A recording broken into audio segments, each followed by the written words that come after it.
बाद भारत शिक्षा में प्रयोग का केंद्र रहा है।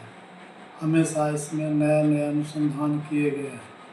अभी तक सरकार स्पष्ट नहीं हो पाई है कि शिक्षा देश के लिए किस दिशा की ओर जाएगा, कैसी शिक्षा व्यवस्था होनी चाहिए, कैसे शिक्षालय होना चाहिए, किस तरह के शिक्षक की क्या सुविधा होनी चाहिए और उसका क्या उद्देश्य होना चाहिए। अभी तक सरकार तय नहीं कर पा रही है। आज बिहार में शिक्षकों के साथ जो व्यवहार किया जा रहा है, निश्चित तौर पर दुर्भाग्यपूर्ण है। आप जानते हैं कि अभी शिक्षा के क्षेत्र में बहुत बड़ा परिवर्तन करने की सरकार दावा कर रही है, बहुत बड़ा सुधार करने की दावा कर रही है सरकार। और जो हमारे संविधान में शिक्षा के संदर्भ में जो अनिवार्य शिक्षा लागू की गई है, आम लोगों के बच्चों को शिक्षित करने का जो संविधान ने अधिकार दिया है, तो इन सारी बातों को दूसरे ढंग से इसको ये डाइवर्ट किया जा रहा है और आम बच्चों को शिक्षा से वंचित करने की कोशिश की जा रही है। शिक्षा के नाम पर, शिक्षा बचाओ के नाम पर, शिक्षा को बर्बाद करने पर सरकार तुली हुई है। खास करके बिहार के संदर्भ में कहना चाहते हैं कि जिस तरह से समाज में शिक्षकों की किरकिरी सरकार के द्वारा की जा रही है, जिस तरह से सरकार के द्वारा शिक्षकों को बदनाम करने की कोशिश की जा रही है, दुर्भाग्यपूर्ण है। शिक्षा एक ऐसा मसला है जिसमें शिक्षकों की महत्वपूर्ण भूमिका होती है और शिक्षकों के माध्यम से ही हम समाज को शिक्षित कर सकते हैं। समाज का शिक्षक समाज का प्रेमी होता है, राष्ट्र निर्माता कहा जाता है और उसके साथ जो सामाजिक तौर पर जलील किया जा रहा है, दुर्भाग्यपूर्ण है। पदस्थापना स्थानांतरण की नीति का गजट हुआ है, प्रेस विज्ञप्ति देखने को मिला है।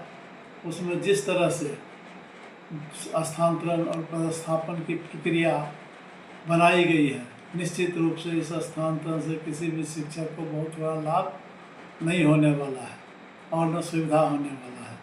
आज महिला आदि शिक्षिका के रूप में महिलाओं की नियुक्ति की गई है। वह गांव से दूर दूर देहात में उसको पदस्थापित किया गया है। उसकी जो समस्याएं हैं, उसके साथ जो दिक्कतें हैं, वह जिस तनाव में रहती है, निश्चित तौर पर इस परिस्थिति में बेहतर शिक्षा की कल्पना करना हमको लगता है कि मूर्खता है। अभी जिन उद्देश्यों से स्थानांतरण की नीति तय की गई है, हमको लगता नहीं है कि जिस सुविधा के लिए, जिस व्यवस्था के लिए इस नीति को लाया गया है, वह अपने मिशन में कामयाब होगा। अब एक अनुमंडल से दूसरे अनुमंडल, अपने अनुमंडल की बात कही जा रही है कि अपने अनुमंडल में नहीं पदस्थापित किया जाएगा।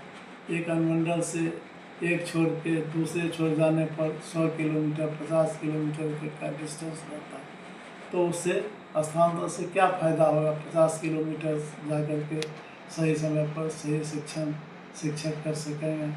दुर्भाग्य है। हम सरकार से मांग करते हैं कि शिक्षक संघ, शिक्षाविद, तमाम लोगों की सहमति से पुनर्विचार करके शिक्षकों के हित में यह नियमावली बनाया जाए। पुनर्विचार की अपील करते हैं और आशा करते हैं कि शिक्षकों के स्थानांतरण पदस्थापन में जो त्रुटियाँ रही है, उन त्रुटियों को सरकार दूर करने के लिए पुनः शिक्षाविदों, संघ और शिक्षकों की राय लेकर के ही इसमें नया कदम उठाने का काम करेगा। सरकार से आग्रह है कि निश्चित तौर पर इससे गंभीरतापूर्वक शिक्षण में सुधार के लिए किया जाए। आपको मालूम है कि इसी तरह से 1995 में लालू जी की सरकार थी। इन्होंने बड़े पैमाने पर तबादला किया और तबादला करके शिक्षा में सुधार का बहुत ढोल पीटा गया। माध्यमिक शिक्षक का स्तर बहुत ऊंचा था, नियमित क्लास चलता था, नियमित शिक्षक स्कूल जाते थे, नियमित छात्र आते थे। और 1955 के बाद जो शिक्षा में गिरावट आई, आज तक उसमें सुधार करने के लिए सरकार अथक प्रयास कर रही है और इसके बावजूद भी सफलता बहुत दूर तक नहीं दिख रही है।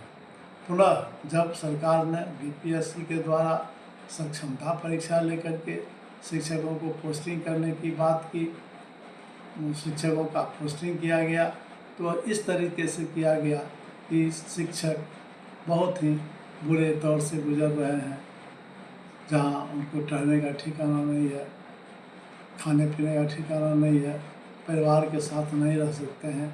सुदूर इलाके में उनकी नियुक्ति कर दी गई है, उनका पारिवारिक कोई सुविधा वहाँ प्राप्त नहीं है।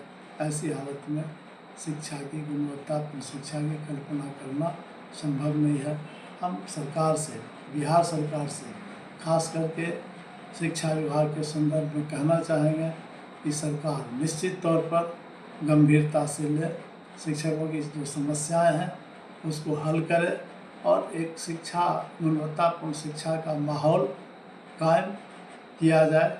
इसके लिए शिक्षकों की को संतुष्ट रहना, शिक्षकों की सारी सुविधाएं रहना आवश्यक है। यह एक बहुत ही संवेदनशील क्षेत्र है, जहां हम शिक्षा के माध्यम से राष्ट्र के निर्माण में बच्चों को तैयार करते हैं। ऐसे जगह पर सरकार को इस तरह से शिक्षा लेकर करना अच्छा नहीं लगता है। शिक्षकों को प्रताड़ित करना अच्छा नहीं लगता है। शिक्षकों के साथ अच्छा सलूक नहीं करना अच्छा नहीं लगता है। हम सरकार से उम्मीद करते हैं कि पुनर्विचार कर और शिक्षा के उन्नयन के लिए, बेहतर शिक्षा के लिए